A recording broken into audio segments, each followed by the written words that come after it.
Ibinigay ko ang puso ko ng buo, kahit kapalit ay sugat at luha ko. Sa mata mo'y nanabang halaga ko. Nakalimutan sarili may presyo. Paulit-ulit kong sinabing ayos lang. Humingiti kahit ramdam ang kulang. Sinikap kong maging sapat sa'yo, hanggang makalimutan kung sino ako.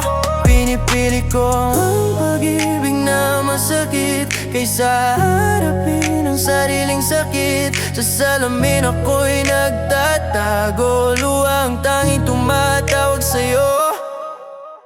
Kaya natutunan kong mahalin ang sarili noong wala nang gustong manatili. Hawak ko na ang puso kong sugatan, di na ibibigay ng basta-basta kanino man. Masakit tanggapin ang katotohanan na sarili ko'y madalas pinabayaan. Paunti-unti kong binubuo muli, natututo akong mahalin ang sarili. Ang katahimikan ay sumisigaw, tuwing gabi alaala'y pumapalya.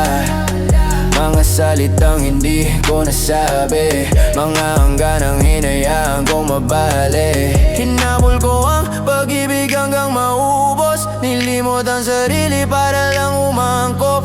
Kung ang mahalin ang sarili ay kasalanan, handa na akong akuin ang katotohanan.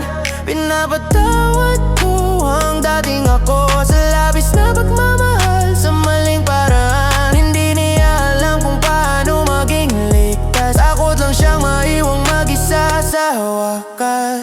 Kaya natutunan kong mahalin ang sarili kahit walang tumatawag ng aking ngalan. Hindi na ako maglalaho para sa'yo, para lang may taong manatili sa piling ko.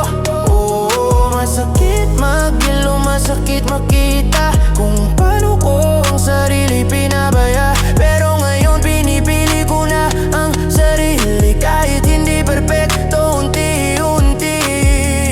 Kung mahawakan ko ang batang ako, sasabihin kong sapat ka na, buo ka na.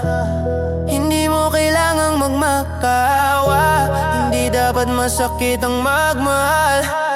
Mamahalin ko ang sarili sa mga basang na araw, sa mga gabing mahina pa ang ilaw. Pipiliin ko ang puso, pipiliin ang hininga, kahit minsan mahirap na huminga.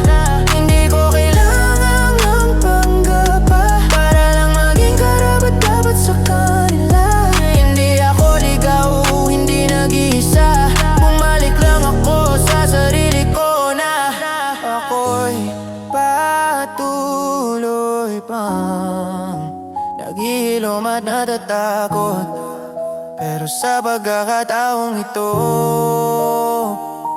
pinili kong